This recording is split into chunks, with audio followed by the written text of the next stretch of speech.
to rush to judgment. 3 minutes. There was a lack of community engagement on this thing.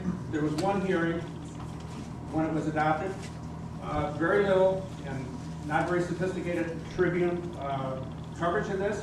The city spent $54,000 of taxpayers' money educating the public on this tax measure when they could have taken that money and put it in the senior center or hired an economic development coordinator that now they seem to think they have a problem with.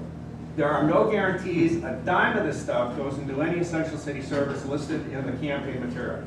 This is the political consultant talking, and it's window dressing to try to develop hot buttons that motivate you to support this tax when in fact it goes in the unrestricted general fund.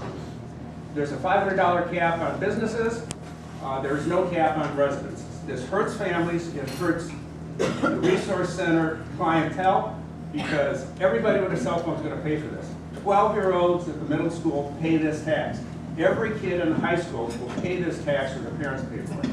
It's regressive. It's the wrong thing to do. And if you read the 20 pages of the ordinance, there is subpoena power in there. If the city clerk decides as a senior she doesn't quite think you qualify, she can subpoena your social security records, your bank accounts. It says everything except if you show up with a driver's license, you're a senior. Driver's license as an identification tool is not mentioned in the ordinance. And if you make a mistake, you're subject to upwards of $500 a day fine. So this is a bad deal, doesn't do what it says it's going to do, and it's not necessary. Thank you. Jim? Yeah. Okay, all right.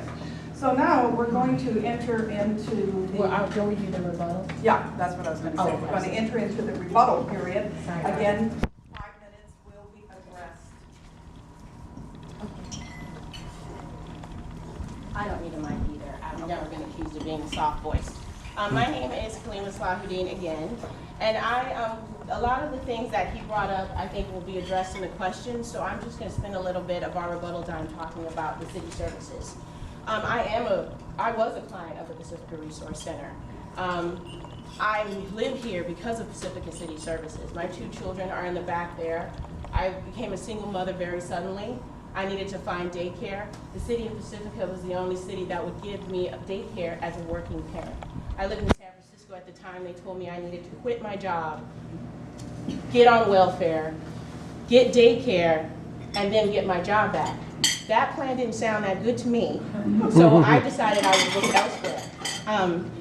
And looking, I looked all around the county. I didn't even think to come here because it was such a small city. I was shocked when I got here, and because it was a city-run service, their guidelines were different, that I met the threshold for subsidized daycare. I was like, that's great, I don't live here